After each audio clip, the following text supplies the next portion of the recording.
Yosa, kembali lagi di Kakoinime. Dan ya, kali ini kita akan membahas hal lainnya yang menarik yang terjadi di manga One Piece chapter 1110, sembari menunggu spoiler One Piece chapter 1111 yang akan keluar pada minggu ini. Dimana ya, untuk info sejauh ini dikatakan One Piece akan libur 3 minggu lamanya setelah chapter 1111 rilis, dan baru akan muncul tanggal 21 April mendatang versi resminya. Waduh, apakah udah mudik? Dan berikut detail jadwalnya.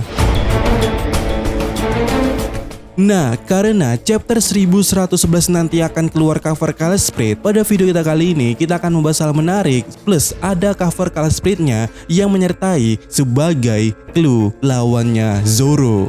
Tetapi sebelum itu ya, ternyata di setiap Magic Circle terdapat nomor yang menandai di setiap Gorosei, yang mana pada Magic Circle yang muncul pada Saturn sebelumnya terdapat angka 5. Sementara hal yang kita lihat pada chapter ini, di Magic Circle-nya pada Gorosei Marcus Mars itu terdapat angka 4, dimana besar kemungkinan pada Gorosei yang lainnya, yang ini 3, yang ini 2, dan yang ini 1. Dan ya, kalian benar, ini sesuatu urutan dari Gorosei itu sendiri di beberapa scene saat mereka muncul. Saturn selalu dipojokkan sebagai angka 5 yang diikuti Marcus Mars sebagai angka 4. Sehingga logika kita pasti akan mengatakan bahwa ini adalah urutan mereka dan berikutnya pasti angka 3 dan seterusnya. Nah, yang jadi menariknya di sini adalah apa maksud dari angka-angka tersebut? Apakah ini menunjukkan suatu power suatu Gorosei? Apakah angka 5 ini adalah angka terkecil ataukah angka 1 ini sebagai Gorosei yang terkuat? Yang mana untuk saat ini jelas tidak ada yang tahu atau tidak ada yang bisa memastikan. Namun, jika angka 1 adalah angka terkuat, maka Gorosei yang tampak paling muda ini, yaitu Jupiter, dengan bentuk cacing besar Alaskanya itu,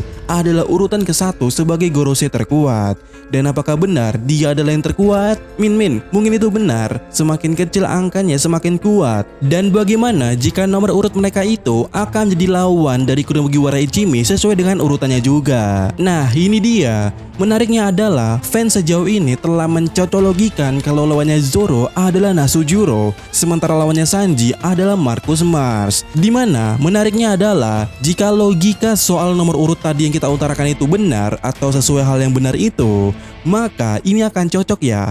Nomor 4 akan melawan nomor 4 dan nomor 2 akan melawan nomor 2.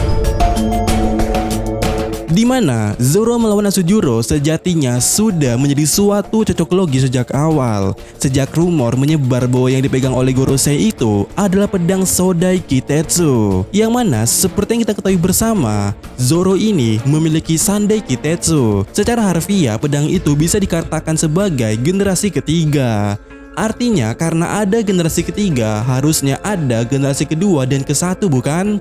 Dan benar, generasi kedua yaitu Nidai Kitetsu berada di Wano saat itu saat ditemukan oleh Luffy. Dan seorang Zoro sangat notice dengan keberadaan pedang tersebut, sehingga atau karena hal itu pula menambah suatu keyakinan kalau seorang Zoro juga nantinya akan menemukan pedang generasi pertama itu, yaitu Sodai Kitetsu yang harusnya dimiliki si botak ini. Atau dengan kata lainnya, Zoro berhadapan dengan Nasujuro itu bisa dibilang suatu keharusan. Dan sepertinya adegan saat di thriller back pada saat itu ya kembali relevan. Dimana jika kita melihat Nasujuro saat ini, secara dasarnya kita bisa melihat dia itu seperti Brook. Baik wujud perubahannya maupun teknik tebasan dinginnya itu benar-benar cukup mirip dengan Brook. Sementara pada saat di thriller back pada saat itu ya, kita sangat tahu kalau Ryuma ini memiliki bayangan dari Brook. Dan karena hal itu juga membuat Ryuma saat itu menggunakan semua teknik Brook. Lalu kontes konflik keduanya jika bertemu pun sangat berpotensi sama, yaitu mengenai pedang. Dimana saat melawan Ryuma,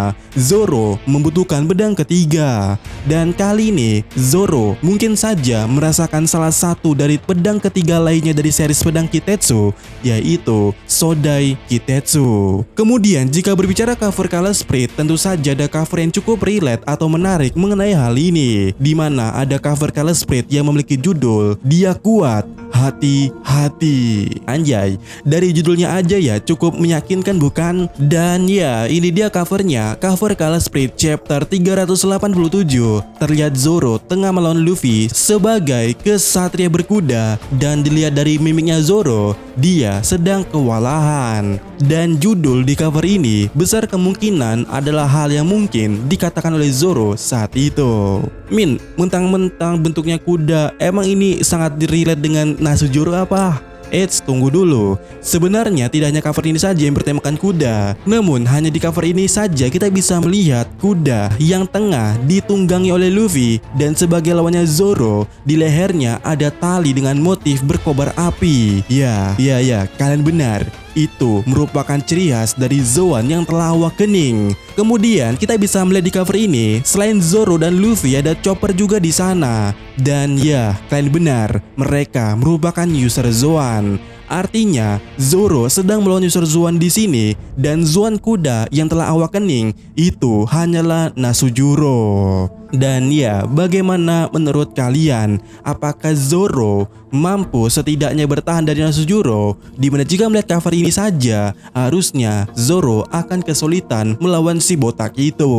Dan pula akan berkata, dia kuat, hati-hati. Lalu bagaimana dengan si nomor 4, yaitu Marcus Mars dan Vincent Sanji? Dimana sama halnya seperti Zoro, hal yang membuat Sanji berhadapan dengan Marcus Mars karena ada kecocokan di antara keduanya. Dan kecocokan itu terkait dengan udara, alias bertarung di udara. Walaupun sebenarnya tidak ada jaminan ya kalau hal itu akan terjadi. Karena seharusnya jika itu masih berfungsi, harusnya bertarung di udara bukanlah sesuatu yang mustahil. Yap, harusnya semua orang yang memakai sepatu di sana bisa terbang. Ditambah dengan rombongan yang ada di Labopes, di sana ada Jinbe, Chopper yang tahu cara menggunakannya, serta pada dasarnya juga ada 2 Vegapunk lainnya yang ada di sana. Jadi harusnya sebenarnya siapa saja bisa melawan si burung ini yang tengah memasuki Labopes. Namun ya, kita harus tahu bahwa harusnya hanya Sanji lah yang memiliki teknik dasar yang bisa untuk bertarung di udara. Walaupun Zoro atau Jinbe ataupun siapapun bisa terbang, tidak ada jaminan kalau mereka bisa bertarung di udara secara maksimal. Selain itu ya, jika kita melihat juga baik Zoro dan Sanji kini berada di tempat yang lawannya benar-benar bukan tipe mereka. Nasujuro berada di bawah, Marcus Mars ada di atas. Sehingga apakah nantinya akan ada plot yang membuat mereka berdua saling berputar atau sweet, Sanji akan ke atas dan Zoro akan ke bawah. Apalagi ya, seorang Zoro ini sudah sangat penasaran dengan Haki siapa yang menggelegar hingga membuatnya tak fokus saat melawan Lucy. Dan juga jika Sanji peduli dengan Nami dan Robin, harusnya cepat atau lambat Sanji akan terbang ke atas. Apalagi jika Mars sampai membuat Nami terluka dan berteriak, tentu saja Sanji tidak akan tinggal diam.